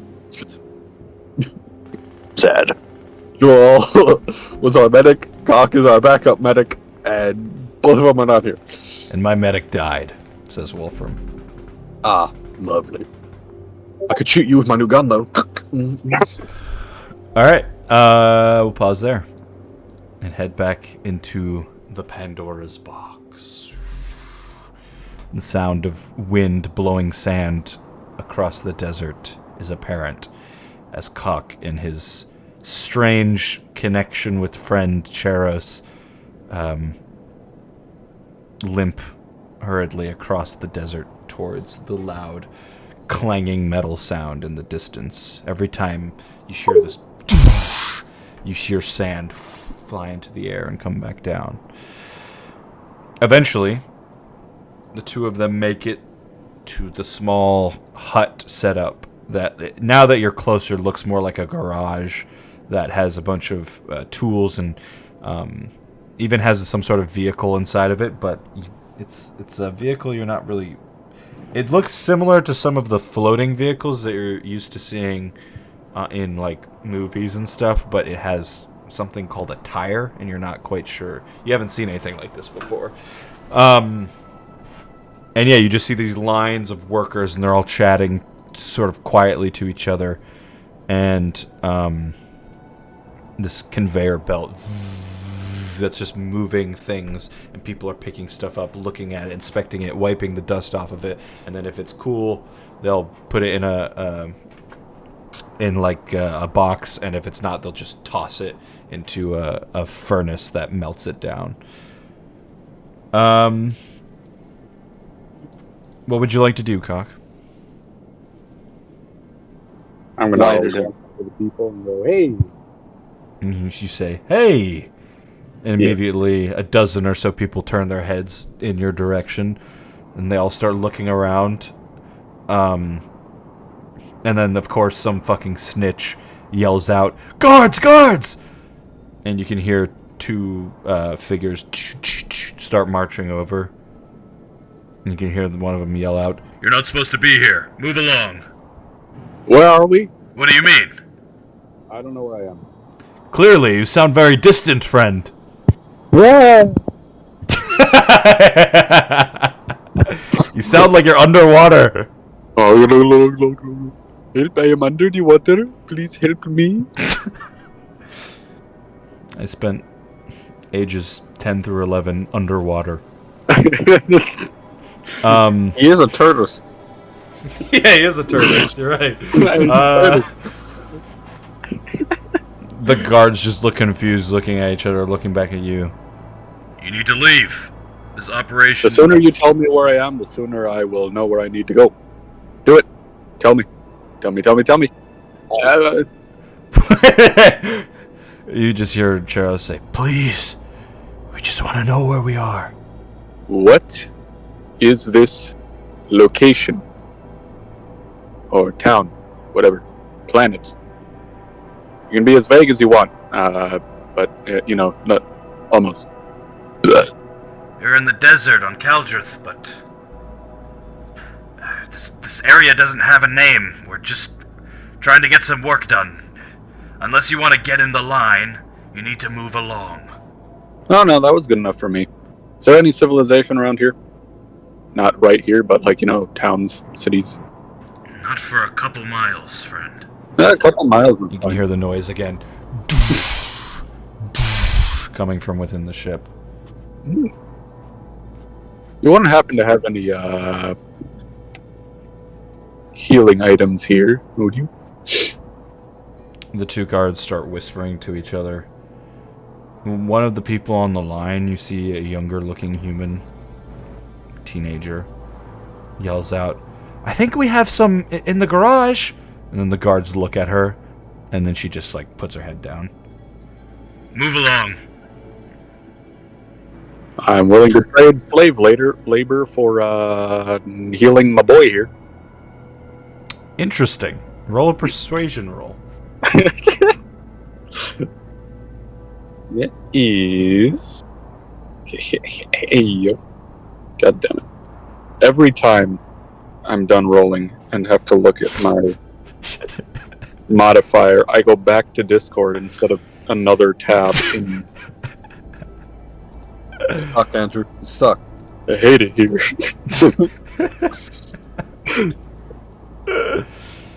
Persuasion is plus 6, 19. Guards look at each other and they look back towards you. 1 week. 1 week on the line, and we'll get your friend back up on his feet. I will look at Churro. Say, Sure.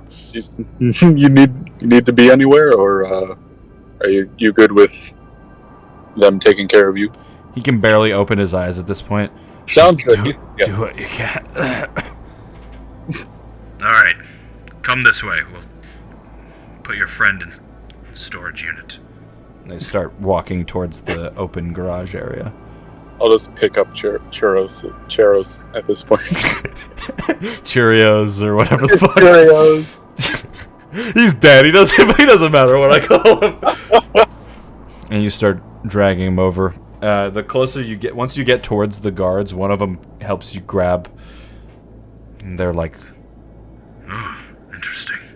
and they pull him in the direction. Eventually he lies down on they just put like a blanket down on a chest and they lie him on it, and one of them heads into the back room and pulling out medical supplies. The other one points his gun towards you and says, Alright, now come with me. Sounds good.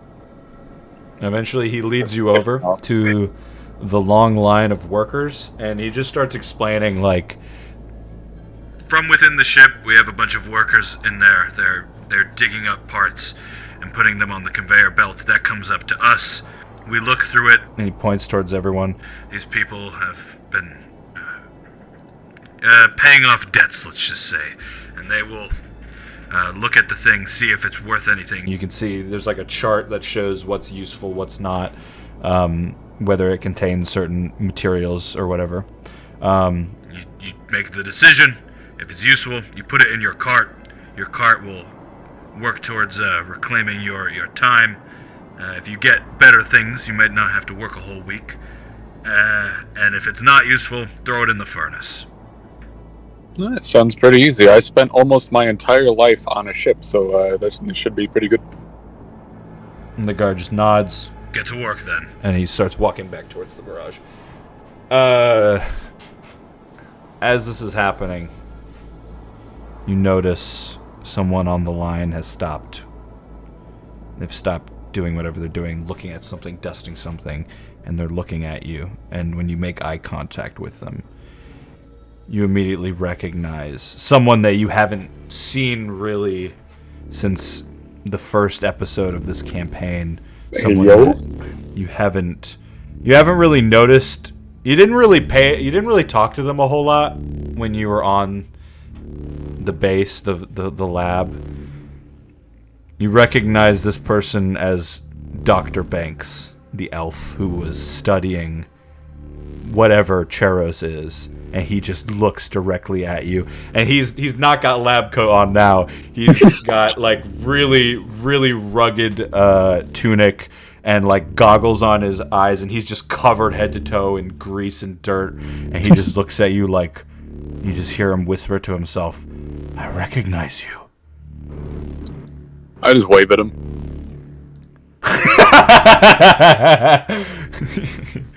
Jesus Christ. And yeah, this pounding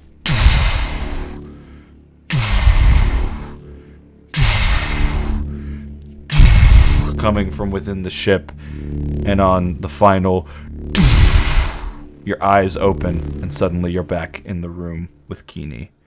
Alright, that's enough. Damn, that was wild in there. I do not care.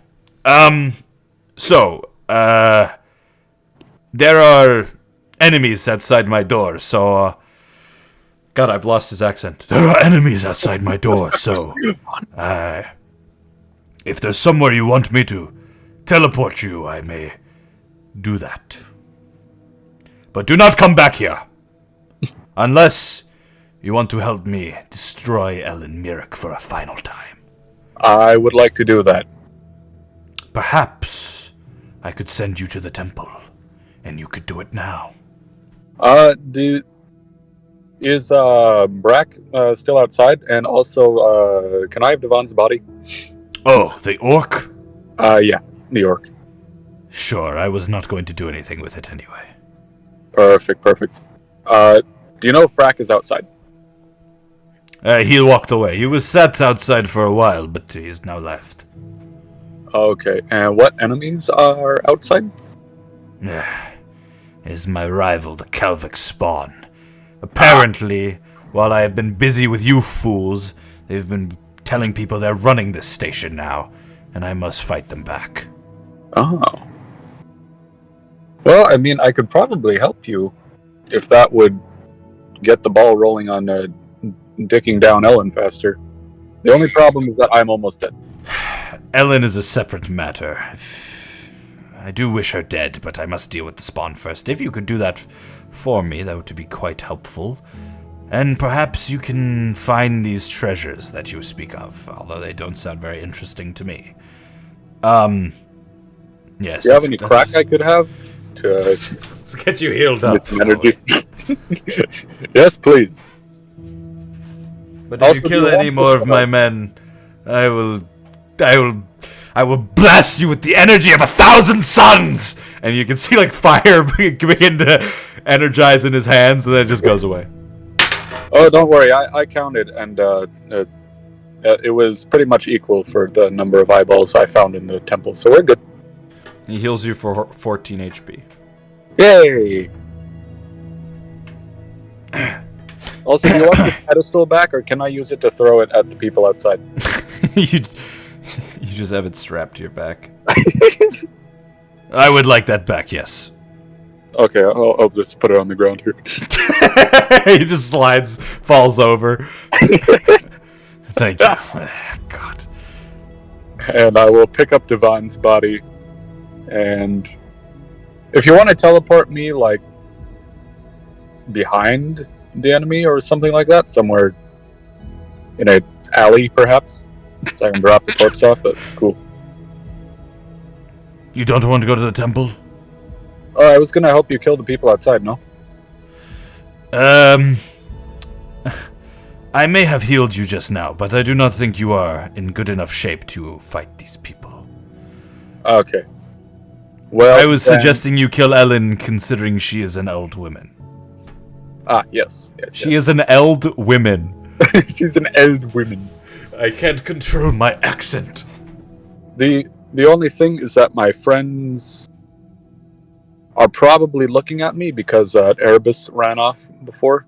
I presume because he's not here. So they would come back here. So I need to find them first.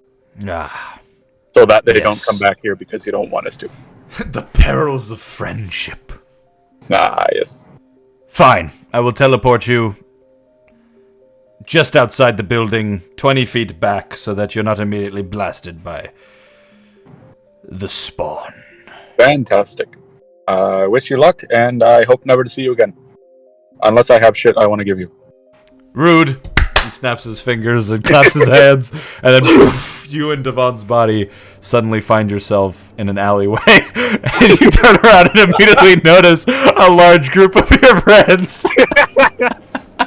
Told you it'd be like 10 minutes. Hey, so. guys. Whoa! Brawl says. I found Devon again. Good. Yay!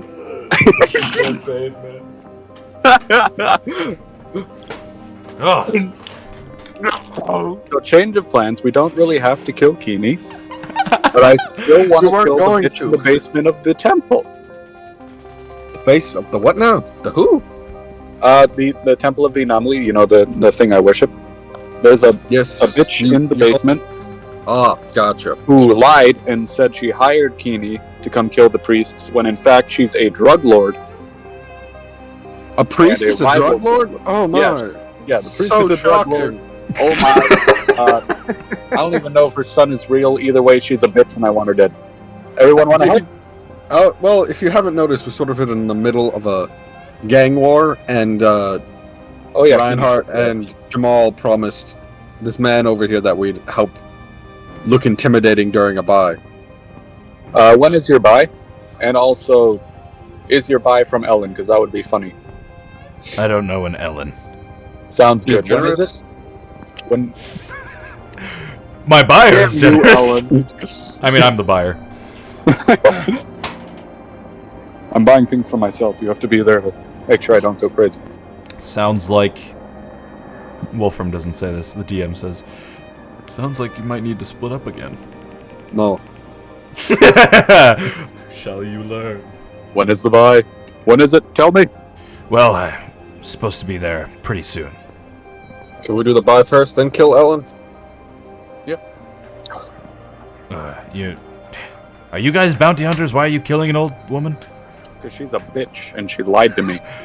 And she Gotcha. got a bunch of my priests killed. Those limbs off. Right, okay. Well, yeah, follow me. We need to head back down to the second disc, but we know a way. And he winks towards Jamal and Reinhardt and starts... Is that way equipping a rebreather and just running down the side of the building? It's gonna take a lot of climbing, so you will be useful, actually, Cat. Oh, my claws extend. Let's do this. While we're walking, I'm going to telepathically ask my tortoise if he's okay. Is he just still chilling in Keeney's palace? No idea how to... he's sitting in the cargo bay of the ship. I'm pretty sure he's still in Keeney's palace. Oh yeah. Oh yeah. He's just- no, You he's in the summoned throne him in the throne room. room. Yeah. He's just chilling in Just, there. like chilling, eating like cabbage in the corner. Eating people.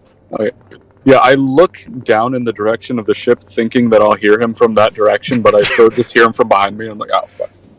Yeah, he just says, like, me in cage. Hmm. Damn. Rip the homie, let's go! Guys, I have to go back in the palace real quick. Hey, I'm back. Just start making a ton of noise. The and power maybe of you'll annoy him 1,000,000 enough that he suns! lets Alright. You can just summon him from anywhere, though, right? I'm out of summoning for the day. Until we I take a asked long Feeny rest. for crack, but all he did was heal me a little bit. I wanted to see that crack, you feel me? Alright, so you guys start following Wolfram? I think he brought Yeah. you a bye to look menacing. He's barely alive. That's what makes him look menacing. None of us have full health besides Jamal. I'm also Right, right. carrying a corpse and covered in blood. Yeah, we look terrifying. Although it's just me with this big ass rifle. You don't do anything weird, I swear to God, I'll turn this disco ball on.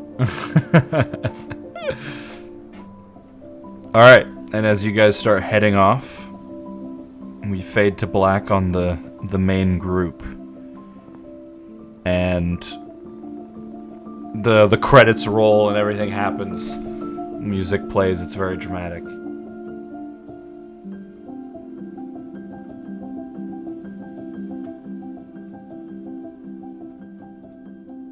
And then we open once again on a slightly deranged orc walking through the pale abyss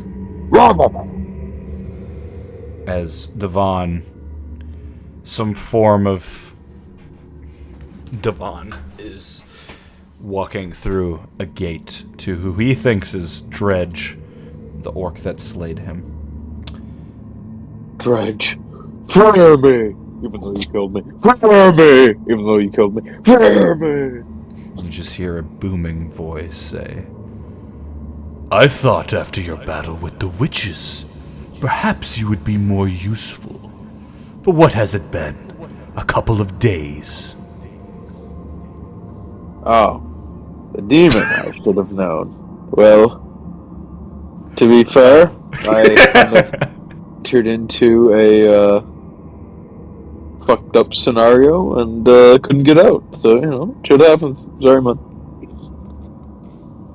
You're right.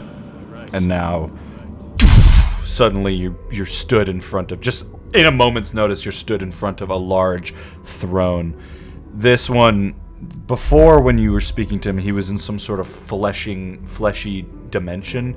Now it's just gray, and you feel like you're in Death's chamber as Vorothos, this pale-skinned demon with chains wrapped around his head, including the spikes on his head, just sits in front of you. You have failed your end of the deal. Thus, the broom is mine. And he snaps his fingers, and suddenly a broom appears in his hands. That sucks. And with it, your identity as the hero, Broom Guy. And he snaps again. Damn. Well, your boy kind of got the short end of the stick. Kind of, went to go save the homie. Didn't work out, seemingly, and,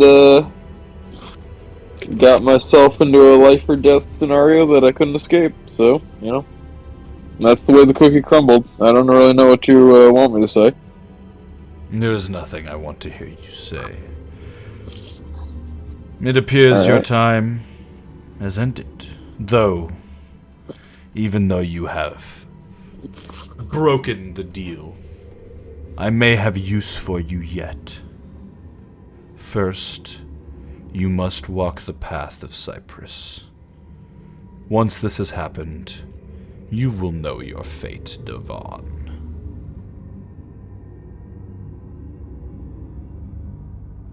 Damn.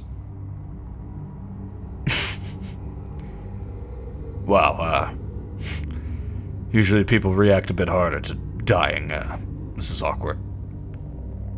I literally faced Orc Hitler and almost killed him. I have nothing to be ashamed of. I lived my life to the fullest and got fucked. Well, that is a shame.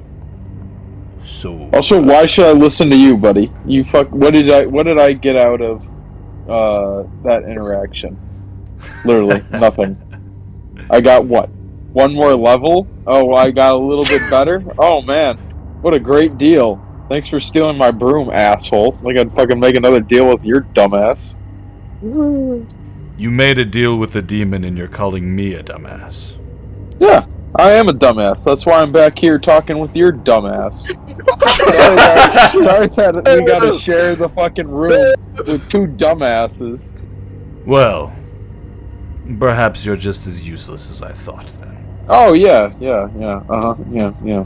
Hindsight's 20/20, bud. But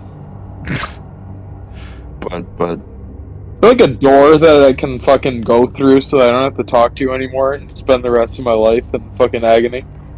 Well, you could just run somewhere in the abyss.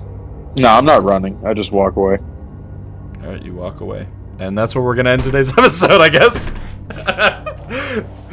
Well, it seems you can be used to me after all. No, fuck you. Yeah. You bitch. Alright. Devon was more pissed about getting fucked out of being Broom Guy over something he couldn't control in the slightest.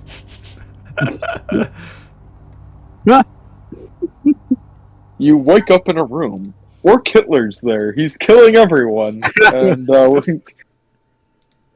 will you do? I guess try and not die. Alright, good session, everybody.